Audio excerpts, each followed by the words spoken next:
할렐루야. 오늘 참 좋은 날입니다. 특별히 오늘은 성령 강림 주일입니다. 주님께서 우리에게 주고자 하는 최고의 축복, 그 성령 우리 모두가 충만히 받아서 우리가 믿음의 여정 속에 그 성령의 도우심을 따라 부족함이 없는 삶, 또 하나님의 나라를 일상 속에서 충만히 누리고 또 전파하며 나아가는 우리 모두가 되기를 주의 이름으로 축원합니다. 예수님께서 요한복음 17장을 통하여 대제사장으로서의 기도를 올리고 있습니다. 그 기도의 내용은 우리가 지난 주일에 나누었던 말씀을 담고 있습니다. 주님은 결국 십자가에 못 박혀 죽기 전에 하나님 앞에 간절한 기도 제목은 크게 세 가지였는데, 첫 번째가 하나님을 영화롭게 하기 해달라고 기도하고 있습니다. 주님의 영광이 하나님의 영광이요, 하나님의 영광이 주님의 영광으로 이어지기 때문에 하나님의 영광을 위하여 주어지는 작은 미랄로서 십자가의 길을 가겠노라고 결단하며 기도하는 예수님을 바라볼 수 있습니다. 그러면서 예수님은 하나님의 영광을 위하여 기도했을 뿐만 아니라 결국 우리를 위해서 기도한 내용이 바로 주님이 이 땅에 오신 궁극적인 목적은 우리가 잃어버린 그 영생, 하나님의 나라를 우리가 되찾는 것, 이것을 위해서 주님이 하나님 앞에 기도하고 있습니다. 더 나아가 주님은 우리 모두가 보존되기를 원합니다. 하나님의 그 영생을 받았지만 첫째 아담처럼 잃어버리는 영생이 아니라 영원히 누리는 영생, 하나님의 나라의 백성으로 영원히 영생 복락의 길로 나아가기 위해서 예수 그리스도를 믿은 그 믿음을 교회를 중심으로 하나가 되어서 그 믿음을 보존할 뿐만 아니라 하나님이 주신 축복을 보존하기를 갈망하는 마음으로 하나님 앞에 간절히 기도하는 예수님을 우리는 지난주에 말씀을 통하여 헤아릴 수가 있었습니다. 자, 이와 같은 기도를 드린 후에 예수님께서는 십자가에 못 박혀 죽음을 통하여 결국 우리의 모든 죄를 사해 주시고 하나님이 우리에게 주고자 하는 축복의 장애물을 다 걷어냈었습니다. 그리고 주님은 죽은 자 가운데 3일 만에 부활하셨어요. 부활의 첫 열매로서 우리가 주 예수 그리스도 안에서 누릴 수 있는 모든 축복을 누릴 수 있는 길을 열어주셨다는 것입니다.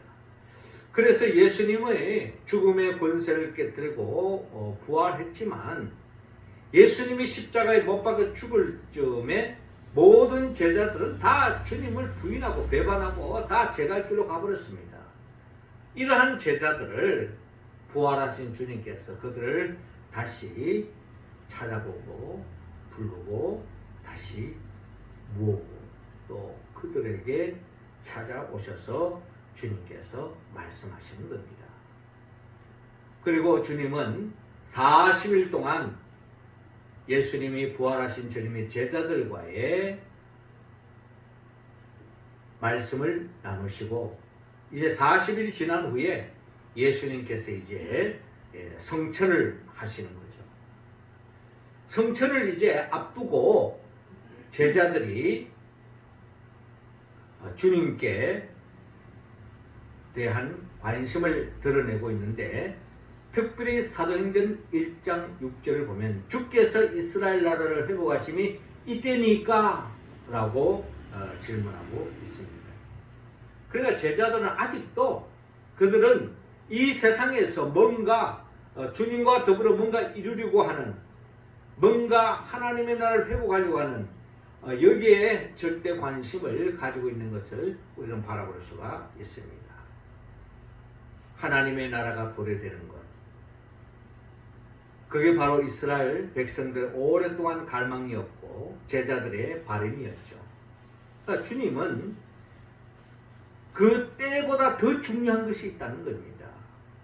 7절을 보니까 때와 시기는 아버지께서 자기의 권한에 두셨으니 너희가 알 바 아니요.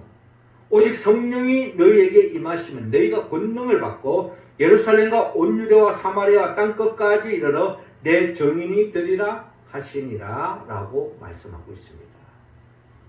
그러니까 하나님의 나라가 온전히 이루어지는 것에 대한 그 때를 너희들이 관심 갖는 것 이전에 더 중요한 것이 있다. 그것이 바로 성령의 충만함을 받는 것이다. 그 성령의 충만함을 받았을 때에 결국 진정한 주님이 주고자 하는 하나님이 주고자 하는 그 복을 온전히 누릴 수 있다. 그렇기 때문에 너희들의 절대 관심은 성령 받는 데에 관심을 가져라. 이게 바로 주님이 성천하시기 전에 제자들에게 일러주신 말씀인 것입니다. 자, 그 말씀을 하신 후에 예수님은 제자들이 보는 앞에서 성천하셨어요. 성천 후에 제자들이 주님이 성천하시기 전에 하셨던 말씀, 그 말씀은 바로 4절을 보니까 사도행전 1장 4절을 보니까 예루살렘을 떠나지 말고 내게 들은 바 아버지께서 약속하신 것을 기다리라. 요한은 물로 세례를 베풀었으나 너희는 몇 날이 못되어 성령으로 세례를 받으리라 라고 말씀합니다. 그러니까 이제 예수님이 성천하시고 난 뒤에 성령 세례를 받아라는 거죠. 그 성령 세례, 성령의 충만함을 임할 때에 결국 너희들은 부족함이 없다. 진정한 하나님의 사람으로 거듭나서 결국 최후의 승리의 자리에 이를 것이다 라고 하는 주님의 유언 같은 말씀이 있었기 때문에 제자들은 마가의 다락방에 모여서 그들은 하나님 앞에 기도했습니다. 주님이 약속하신, 하나님 아버지께서 약속하신 그 성령을 충만함을 받기 위해서, 성령세를 받기 위해서 그들은 뜨겁게 기도를 했습니다. 그 기도의 결과는 주님이 약속하신 대로 성령이 불같이 그들에게 임하는 역사가 일어났던 것입니다. 성령 충만함을 받았을 때 제자들은 어떤 역사가 일어납니까? 한마디로 말해서 주님과 같은 말, 주님과 같은 마음, 주님과 같은 뜻, 주님과 같은 열매 맺는 역사에 참여하는 것을 바라볼 수가 있습니다. 그래서 제자들은 온전한 모습으로 회복되어져서 결국 주님이 원하는 삶으로 회복되어지면서 더없이 부족함이 없는 작은 예수로서 이 세상의 빛으로서 하나님의 자녀로서 하나님 나라의 백성으로서의 삶을 살아가는 것을 바라볼 수가 있습니다. 오늘 이 시간 우리가 성령 강림주의를 통하여서 우리 모두도 오늘 주님이 바라는 바가 무엇인가를 다시 한번 우리가 헤아리고 주님이 성천하시기 전에 정말 우리들에게 바라는 바가 무엇인가를 다시 한번 더 우리가 마음에 새기고 그 말씀에 응답하여서 진정한 작은 예수로서 또 제자의 길을 걸어가는 하나님의 자녀로서의 우리의 모습으로 우리가 결단하고 새롭게 거듭나고 나아가는 우리 모습이 다 되기를 하나님은 원하고 있습니다. 자, 그렇다면 주님이 원하는 성도, 주의 백성들, 우리는 어떻게 어떤 삶으로 나가야 합니까? 먼저 주님은 오늘 본문 21절에 평강이 있으라 라고 말씀하고 있습니다. 21절 다 같이 읽겠습니다. 시작. 예수께서 또 이르시되 너희에게 평강이 있을지어다. 아버지께서 나를 보내신 것 같이 나도 너희를 보내노라. 아멘. 자, 오늘 본문 19절은 이렇게 시작하고 있습니다. 이날 곧 안식 후 첫날 저녁 때에 제자들이 유대인들을 두려워하여 모인 곳에 문들을 닫았더니 예수께서 오사 가운데 서서 이르시되 너희에게 평강이 있을지어다.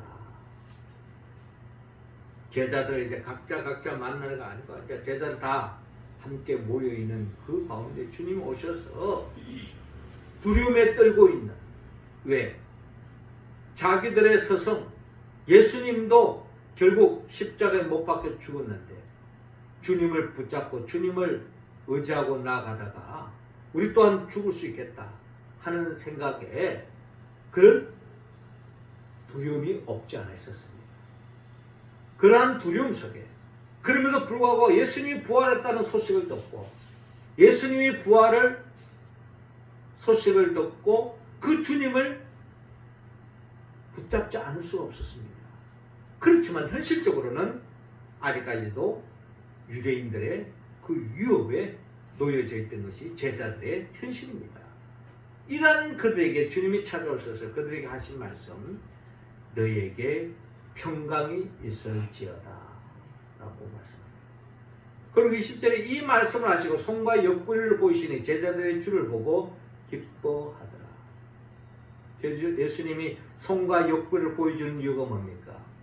예수님은 그저 어떤 가형적으로 영적으로 그저 나타난 것이 아니라 죽은 육신의 몸 그대로 부활하셔서 그 옆구리에 그 손에 못자국 창자국을 직접 보여주면서 십자가에 못 박혀 죽은 그 역사적인 그 육신의 몸 그 예수를 있는 그대로 보여준 거예요. 내가 죽음의 권세를 깨뜨리고 부활합니다. 그 부활에 주님이 하신 말씀, 결국 너희에게 평강이 있을지어다. 그렇습니다. 우리가 이 세상을 살아가는데 참 평안을 누릴 수 있는 유일한 길은 우리를 위하여 십자가에 못 박혀 죽으시고 부활하신 예수 그리스도만이 우리에게 참된 평안을 줄 수가 있습니다. 평안을 너희에게 끼치노니 곧 나의 평안을 너희에게 주노라. 내가 너희에게 주는 것은 세상이 주는 것과 같지 아니하니라. 너희는 마음에 근심하지도 말고 두려워하지도 말라 하고 말씀하셨습니다. 주님이 주는 평안이 있다는 거예요. 주님은 그 평안을 누렸을 때에 십자가를 외면하지 않았습니다. 십자가에 못 박혀 죽기 전에 십자가를 짊어지고 가고 그 가진 고초와 수목과 조롱과 모욕을 온몸으로 당하면서도 그 속에도 굴하지 않고 꿋꿋하게 하나님의 뜻을 이루기 위하여 십자가의 길을 묵묵히 걸어가시고 십자가에서 죽음을 받아냅니다. 이것은 바로 그의 마음속에 평안이 자리 잡았기 때문입니다. 주님이 주시는 그 평안을 우리가 품었을 때 모든 만사가 형통하고 모든 일들이 내 뜻대로 전개되는 그것으로 인해서 얻어지는 평안이 아닙니다. 현실은 죽음이 임박했고 현실은 채찍이 가고 있고 현실은 머리에 가시멸관을 짓눌려서 피가 흐르고 현실은 못에 찔려서 손에 발에 고통이 이루 말할 수가 없고 창에 찔려서 옆구리가 피가 흘러 넘치는 그런 속에서 누렸던 평안, 그 평안 또한 주님 안에서 우리가 누릴 수 있는 것이 바로 이 평안이라는 겁니다. 통장에 돈이 많아서 세상적인 그 어떤 권력, 세상적인 어떤 명예, 세상 사람들이 알아주는 거기서 오는 기쁨, 평안이 아닙니다. 하나님이 주시는 평안. 이 평안은 다른 말로 말하면 하나님의 나라의 복인 거죠. 하나님의 나라를 다른 말로 표현한다면 평안인 것입니다. 이 평안을 있을지어다 라고 주님께서 말씀하고 있습니다. 그렇습니다. 죽음의 권세를 깨뜨리고 나를 위하여 죽으시고 부활하신 그 예수 그리스도를 붙잡는 자만이 누릴 수 있는 이 평강을 우리가 누릴 때에 진정한 주님의 자녀로서 하나님의 사람으로 성도로서 살아갈 수 있다라는 말씀입니다. 그러므로 우리 모두는 이 평강을 누려야 합니다. 이거 두 번째로 성령을 받아라고 말씀합니다. 22절 우리 같이 읽겠습니다. 시작. 이 말씀을 하시고 그들을 향하사 숨을 내쉬며 이르시되 성령을 받아라. 아멘. 이 말씀을 하시고 무슨 말씀 하셨죠? 너에게 평강이 있을지어다. 그 평강은 여러분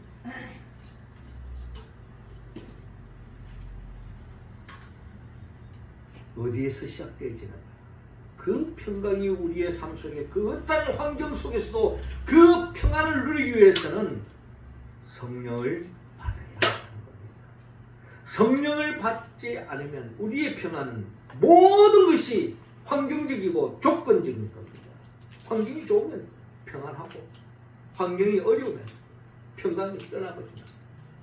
모든 게 내 생각대로 잘 풀리면 평안해지고 내 생각대로 전개 안 되면 평안이 사라지는 그런 평안이 아닙니다.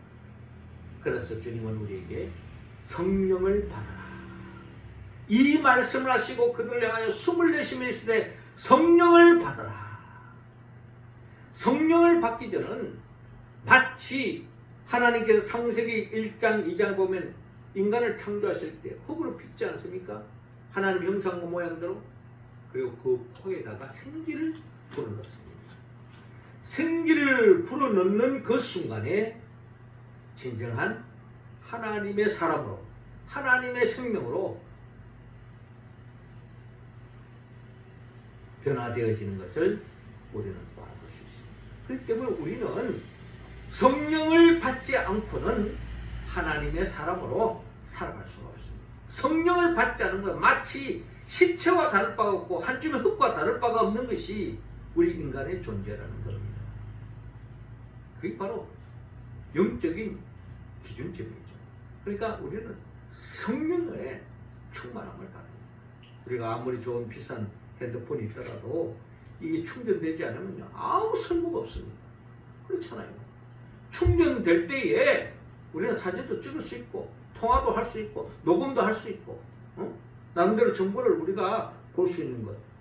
아무리 좋은 인터넷이 있다 한들 배터리가 나가버리면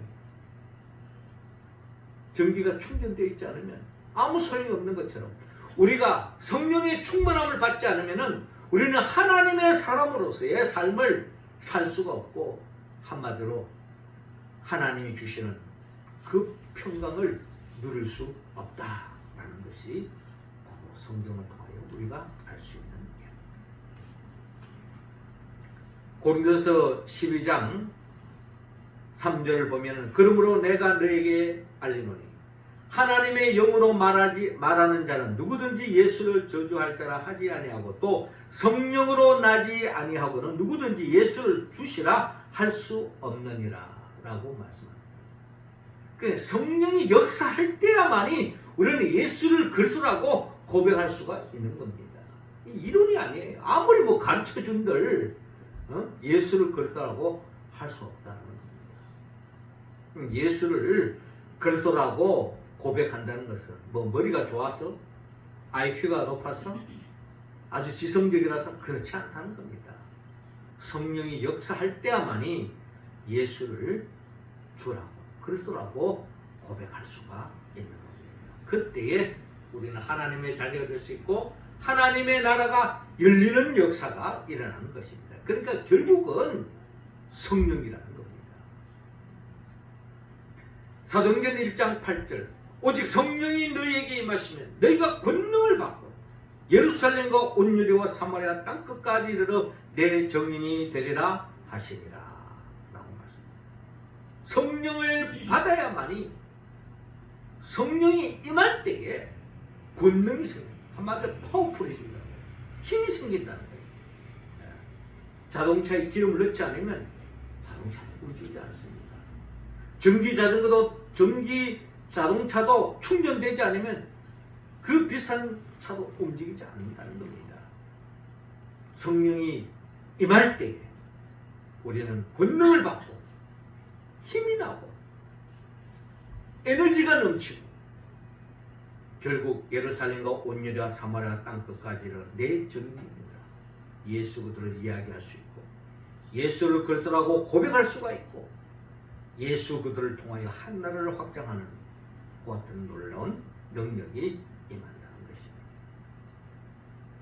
이 놀라운 이 성령 마태복음 7장 11절에 보면 너희가 악한 자라도 좋은 것을 자식에게 줄 알거든 하늘에 계신 너희 아버지께서 구하는 자에게 좋은 것으로 주시지 않겠느냐라고 말씀합니다. 마태복음은 좋은 것이라고 말씀하셨는데 누가복음은 이 좋은 게 뭔가를 우리에게 구체적으로 말씀하죠.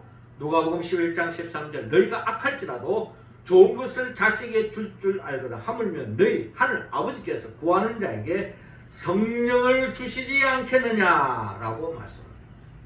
그러니까 우리가 주님께서 우리에게 구하라, 찾으라, 두드리라 이렇게 기도를 요구하는 것은 구하고 찾고 두드리는 자에게 하나님 반드시 성령을 주신다는 겁니다.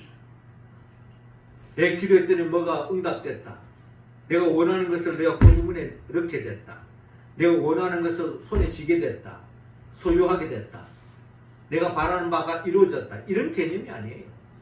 기도하면 그런 건 부수적인 거고 가장 중요한 것은 성령이 임한다. 성령이 임한다. 성령은 하나님이 우리에게 주고자 하는 최고의 축복이라는 겁니다. 성령이 임하면 어떤 환경 속에도 생명 안에서 왕노릇할 수 있는 역사가 일어납니다. 어떤 환경, 어떠한 처지, 어떠한 운명에서도 굴하지 않고 당당하게 하나님의 자녀답게 살 수 있다. 이게 바로 성령의 축복의 결과물이라는 것입니다. 이를 위해서 마가의 다락방에 120문도들이 주님 앞에 뜨겁게 기도했을 때 성령이 임했습니다. 성령은 때로는 비와 이슬같이 임해서 우리를 풍성케 합니다. 비둘같이 임해서 우리에게 화평을 안겨줍니다. 바람같이 임하여서 때로는 거듭나게 합니다. 생수같이 임하여서 우리를 소성케 합니다. 불같이 임하여서 결국 우리를 복음 전파에 참여하게 합니다.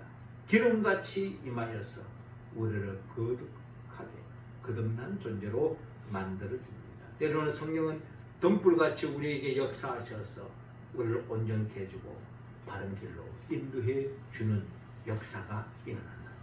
뿐만 아니라 성령이 임할 때 갈라디아서 5장 22-23절에 말씀한 것 오직 성령의 열매는 사랑과 희락과 화평과 오래 참음과 자비와 양성과 충성과 온유와 절제니 이 같은 것을 금지할 법이 없느냐. 성령 충만하면 우리 가운데 사랑과 희락과 화평과 오래 참음과 자비와 양성과 충성과 온유와 절제의 열매를 맺는 겁니다. 이 성령의 9가지 열매를 맺을 때에 가장 온전한 사람, 가장 건강한 사람, 가장 행복한 생명체로 바뀌어진다는 것입니다.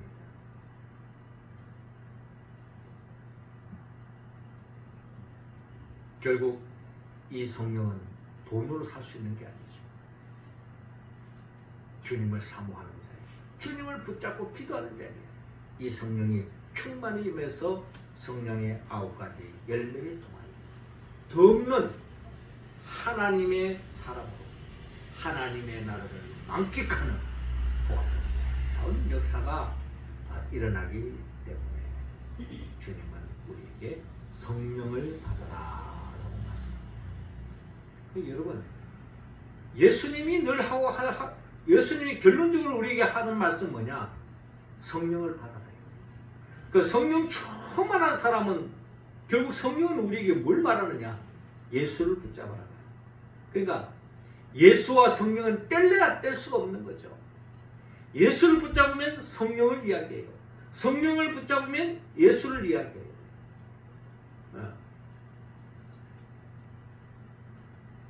결국 예수님은 우리에게 성령을 받아라. 그 성령을 받으면 예수님 붙잡을 수밖에 없고, 예수님을 의지할 수밖에 없고, 예수님을 자랑할 수밖에 없고, 예수님의 증인이 될 수밖에 없다는 것입니다. 마지막 세 번째로 복음을 전하라고 말씀합니다. 23절 다 같이 있습니다. 시작. 너희가 누구의 죄든지 사하면 사하여질 것이요 누구의 죄든지 그대로 두면 그대로 있으리라 하시니라. 아멘. 자, 이어지는 23절을 보니까 너희가 누구의 죄든지 사하면 사하여질 것이요 누구의 죄든지 그대로 두면 그대로 있으리라 라고 말씀합니다. 이 말씀을 우리가 오해를 가질 수 있는데, 그럼 내가 그 누구의 죄를 다 사해 줄 수 있는 권한이 내게 주어졌느냐? 그렇지 않습니다. 우리의 죄의 문제는 예수 그리스도 안에서 해결되어졌던 것입니다. 그렇기 때문에 그 누구의 죄도 우리가 사할 수 있는 권한은 없지만, 그 사람에게 예수 그리스도를 증거하면, 예수를 믿게 되면 그 사람의 모든 죄도 사라지기 때문에 결과적으로 너희가 누구의 죄든지 사하면 사해질 것이요 누구의 죄든지 그대로 두면 그대로 있으리라 라는 말씀. 결국 우리가 복음을 전하면 내 죄의 문제가 해결되어졌던 것처럼 그 누구의 죄도 해결되어지고, 내 죄의 문제가 해결되어짐으로 인하여 하나님과 하나가 되어지고 하나님이 주시는 복을 누릴 수 있는 존재로 바뀌어진 것처럼, 누구든지 예수를 복음을 받아들이기만 하면 우리와 같이 죄사함의 은총을 입고 하나님의 자녀의 복을 누릴 수 있다라는 말씀이기에 결국 주님은 우리에게 복음을 전하라고 말씀하고 있습니다. 지난날 우리는 죄 때문에 마귀의 종노릇했습니다. 이 세상에 많은 사람들이 죄를 짓고 마귀의 종노릇하고 있습니다. 세상 것을 얻기 위해서 거짓말을 하고 수단과 방법을 가리지 않습니다. 결국 죄의 삭은 사망입니다. 마귀의 종노릇하게 됩니다. 마귀의 종노릇하면 어떨 때는 남들보다 더 의시되는 것 같고, 남들보다 잘 나가는 것 같고, 큰 소리 치는 것 같고, 이 세상에서 그냥 모든 사람들의 주목받을 때도 있습니다. 그러나 그거 오래 가지 않습니다. 불의 꽃과 같은 것에 불과한 것입니다. 그러기에 로마 4장 6절에 일한 것이 없이 하나님께 의로 여기심을 받는 사람의 복에 대하여 다윗이 말한 바, 불법이 사함을 받고 죄가 가려짐을 받는 사람들은 복이 있고 주께서 그 죄를 인정하지 아니하실 사람은 복이 있도다 함과 같으니라 라고 말씀했습니다. 그러니까 결국 성경에서 말하는 진정 하나님의 최고의 복을 받은 사람의 특징은 바로 죄사함의 은총을 입는 것이다. 왜? 사실 우리는 다 틀어서 먼지 안 나서 다 우리는 죄인이에요. 뭐 크든 작든. 그러나 우리는 주 안에서 죄사함의 은총을 입었기 때문에 우리는 다윗과 같은 복을 누리게 되었다는 것입니다. 만일 우리가 우리의 죄를 자백하면 그는 미쁘시고 의로사 우리 죄를 사하시며 우리를 모든 불의에서 깨끗하게 하실 것이다 라고 요한일서 1장 9절에 말씀하고 있습니다. 우리는 내 죄를 인정하고 주님 앞에 자백하고 회개하면 반드시 용서해 주신다는 약속의 말씀. 그 약속을 이루게 주님은 십자가에 못 박혀 죽으시고 부활하셨습니다. 그리고 그 제자들에게 바로 그 복을 누리게 된 거죠.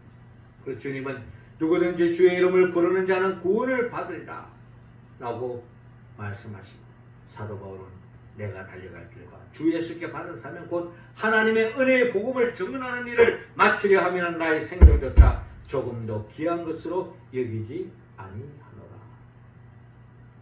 그러므로 우리는 복음을 위해서 살아졌다. 복음이신 예수 때문에 내가 참된 삶의 의미를 얻었다면 그 복음이신 예수를 증거하기에 우리가 전심전력을 다해야 된다. 내가 그림을 그리는 이유, 내가 요리하는 이유, 내가 사람을 섬기는 이유, 이 모든 것이 바로 주님을 위한 것이었을 때 우리 하나님 크게 영광 받을 줄로 믿습니다. 너희가 누구의 죄든지 사하면 사하여질 것이요 누구의 죄든지 그대로 두면 그대로 있으리라. 내가 복음을 전하지 않으면 그 사람은 죽음에 이를 수밖에 없지. 내가 복음을 전하면 살 길이 열린다는 주님의 말씀입니다. 사랑하는 성도 여러분, 주님은 성천하시기 전에 제자들에게 남기신 말씀, 그 중에 너희에게 평강이 있을지다. 성령을 받으라. 그리고 복음을 전하라. 이 말씀은 부활하신 주님이 제자들에게 하신 말씀으로만 머무는 것이 아니라 우리가 오랫동안 지금 8주에 거쳐서 지난주 7주에 거쳐서 부활절 7번째 주를 보내면서 부활의 주님을 우리가 같이 묵상하면서 주님이 우리에게 성천하시기 전에 남기신 마지막 말씀, 너희에게 평강이 있을지어다. 성령을 받아라. 복음을 전하라. 이를 감당할 때 작은 예수로서, 예수님의 제자로서, 예수님의 사도로서, 하나님의 종으로서, 하나님의 일꾼으로서 하나님 나라의 사람으로 살아갈 수 있다는 것입니다. 결국 이 모든 말씀은 성령이 임할 때에 가능하다는 것이 결론입니다. 제가 늘 설교 때마다 결론은 뭡니까? 성령 안에 있어요. 성령을 받아야 된다는 성령. 성령은 그냥 단순한 에너지가 아닙니다. 예수가 누구인지 알 때에 성령은 역사하는 것입니다. 예수님이 누구입니까? 예수님은 우리를 위하여 천지 만물을 창조하신 분이요, 죄 때문에 잃어버린 그 하나님의 나라, 그 하나님의 생명을 다시 되찾게 하기 위하여 우리 모든 죄를 대신 짊어지고 십자가에 못 박혀 죽으시고 부활하시고 성천하시고 지금도 하나님 보호자 앞에서 우리에게 성령을 보내주시고 그 성령을 통해서 예수 그리스도를 붙잡고 그러므로 평안을 누리고 예수 그리스도를 전하고 그런 자들에게 더 없는 하나님께 영광 돌려내는 삶, 이런 자들을 영원한 천국으로 인도하게 하여 장차 재림하여 오실 예수 그리스도, 그분의 영 보혜사 성령의 도움을 받았습니다. 우리가 일상 속에서 성령의 도우심으로 평강을 누리고 하나님을 만끽하고 또 성령 충만함으로 복음을 전하고 또 진정한 하나님의 나라의 삶을 살아가는 우리 모두가 되기를 주님으로 축원합니다. 기도하겠습니다. 하나님 아버지 감사합니다. 오늘도 우리 한 사람 한 사람에게 주님이 성천하시기 전에 말씀하셨던 그 말씀을 우리가 되새기며 120문도된 마가의 다락방에 기도하는 가운데 주님이 당부하셨던 그 약속, 그 최고의 축복, 성령의 충만함을 이루었던 것처럼 우리도 그 성령 충만함을 받아서 먼저 평강을 누리는, 하나님의 누리를 누리는 하나님의 백성이 되게 하여 주시고 그 하나님의 나라를 많은 사람들에게 전하게 하여 복음을 전하는 주의 백성들 되게 하여 주옵소서. 예수님의 이름으로 기도옵나이다. 아멘.